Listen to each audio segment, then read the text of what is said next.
Yo, buenos dias, what up you guys? John's Moto Garage. Welcome back to the channel. Today I want to talk about Victory Motorcycles and why personally I think it's a bummer that Polaris discontinued the brand. Now real quick, big shout out to some of my subscribers. This video is actually inspired by a subscriber motorcycle, so stay tuned. We'll feature that Victory cross country along with some other subscriber bikes. Now, I'm not a history buff, I'm no historian when it comes to motorcycles, but I have had quite a few Victories in my day. In fact, one of the first videos I ever did on this channel way back in the day was featuring a Victory that I bought and sold. I flipped that bike, made some money on it. I'll actually put a link below to that video so you can check it out from way back when. Anyway, a little recap on Victory Motorcycles. The brand was founded back in, I believe, 1997, and they produced bikes from 99 through 2017. They were owned by Polaris.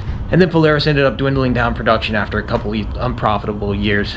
As many of you know, Polaris ended up buying the rights to Indian, and now they produce Indian motorcycles.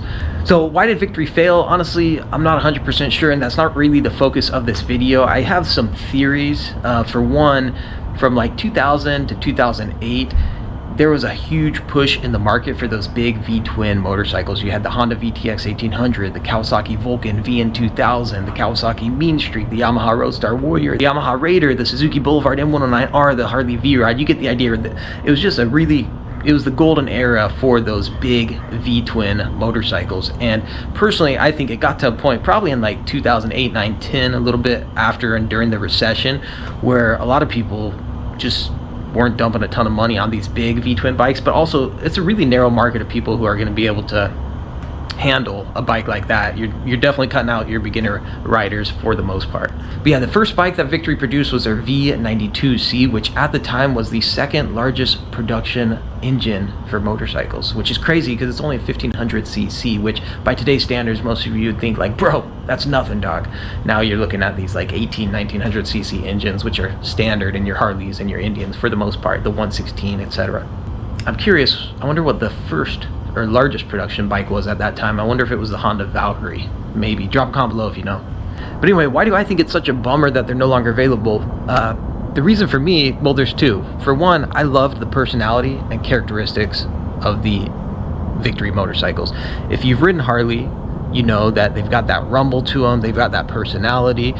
You know, you twist the throttle, you can kind of feel that torquiness of the V-twin engine. You got that really clunky gearbox. You can just feel it. I've heard people describe it as like a visceral feel. You can feel it within your body. And Victory was very similar to that. They did an awesome job at targeting and getting that Harley characteristic out of it. But I also think they did a great job at coming out with a very unique style and design. Now, a lot of people criticize Indian today because people say they're just ripping off Harley. You know, for every Harley, you've got the Indian counterpart for the most part. And I think there's a little bit of truth to that, which as a consumer, hey, you know, that's better for us. We got more options. But Victory, they were very polarizing. And as far as their design and style, these were bikes that you either loved them or you hated them, but they were unique. And I think they were head turning. When you saw one of those ripping down the street, like the Victory Highball with the eight hangers and the double tone, you know, dual tone paint with the matte black and the white, it was just a cool, unique looking bike. You could tell it was coming after Harley, but it wasn't trying to look exactly like a Harley. So that's really what I loved about the Victory bikes. They're just fun bikes to ride. You could get them with the inverted front forks, the dual disc brakes, the big fatty front tire. They're just cool, rad looking bikes. It was a great option for the consumers. Let me know below, what do you guys think? Have you ever ridden a Victory? Do you like those bikes? Let me know below in the comments. Now I am curious, do you guys think there's room in the current market? If Polaris had kept Victory around, do you think there would be room for the Harley, the Indian, and the Victory motorcycle? Like I said, this video was inspired by one of these subscribers. I invited people, if you want to have your motorcycle featured on the channel, send me an email to johnsmotogarage@gmail.com. I had a lot of people send them out already. Thank you for doing that, and we're going to jump into it and share a couple of those right now. So this is Ryan K. He said, current bike is a 2013 Victory Cross Country. It has had engine work done, cams, intake, timing wheel, etc. Air ride, 21-inch front wheel, upgraded stereo, and a beautiful suede nuclear sunset orange, picks attached. So check out this bike. So keep in mind, this is a 2013. So this is coming up on 10 years old at this point. But just a freaking beautiful, beautiful machine. I think they just did a great job with the styling. Very unique. Obviously, they're going after the Harley Street Glide, the Road Glide with the big bagger, you know, touring motorcycle, but they did it in their own way, and I think it was pretty rad. Now, back to Ryan's story, which I think was pretty inspirational. He said, a little background on me. I grew up around Harleys. My dad always had a Harley. I started riding dirt bikes as a kid, and as I got older, moved to some small street bikes. Life happened, and I went bikeless my entire adult life. I think a lot of us can relate as far as that goes. At the end of 2020, I got COVID and almost didn't make it. I ended up on a ventilator in the ICU. When I eventually recovered, I still not 100%. I had a changed outlook on life. So shout out Ryan, I'm glad you made a recovery. Hopefully you're feeling a lot better now. For anybody who had a brush with COVID or has been in the ICU, let alone on a ventilator, I think you know that's pretty rough. Long story short, if it's not too late, LOL, I'm on my 9th bike since February of 2021, trying to find the one. He's had 4 victories, 3 Yamahas, 1 Suzuki, and 1 Honda. I'm currently, I'm curious what other victories he's had, what other Yamahas, Suzuki, and Honda. I'm going to make a guess. Yamaha Warrior, Suzuki M109R, Honda VTX 1800, but I could be totally off. I have no idea. Anyway, thank you, Ryan, for sending those in. So that's what inspired this video, actually, because I was looking at those pics and it just reminded me of how cool victories were back in the day and are for the few that are still out there on the road. All right, this is from Danny P. He says, hey John, here's my current ride. It's actually my second one, as my first was totaled by a hit and run driver. Dude, that sucks, bro. Hit and run. And this is a BMW R18, speaking of the muscle cruiser bikes. Mid controls for obvious reasons, nice low end torque. It's great if you have short legs like me. I think I would fit well on that bike, but can see where some taller people may feel a bit cramped. Build quality has been excellent so far, time will tell. And I don't know what year this is, I'm assuming a 2022 or 23 BMW R18.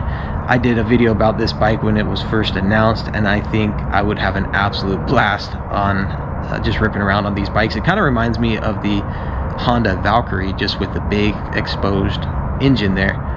But thank you for sending those out, super rad, man, and hope you're having fun on it. All right, we're gonna do one more for this video, and if you guys want to have your motorcycles featured on the channel or showcased on the channel, just shoot me an email, johnsmotogarage@gmail.com. Send me some pics, let me know where you're from, and a little blurb about the bike, and I'll throw it up on one of my videos.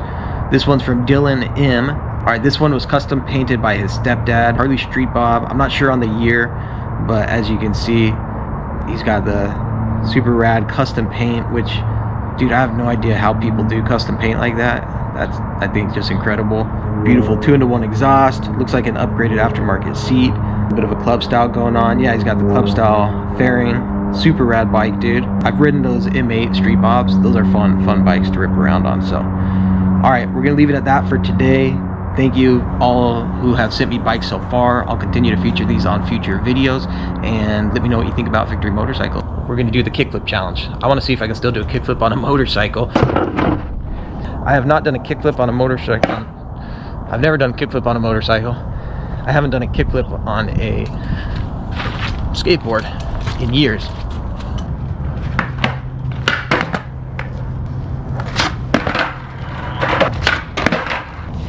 Part of my excuse though is it is like wicked cold. It's gotta be like 35 degrees. That's cold for us in Arizona.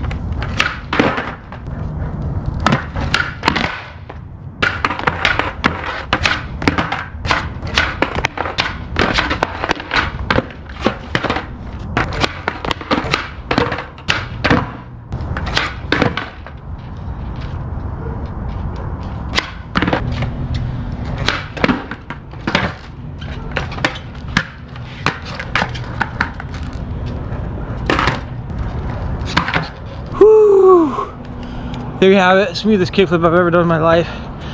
I can't believe there was a time when I used to do a kickflip down like a tin stair, you know what I mean? But, you know, use it or lose it, I guess. Anyway, there you go, John's Moto Garage. We will catch you on the next one. Like, subscribe, nos vemos.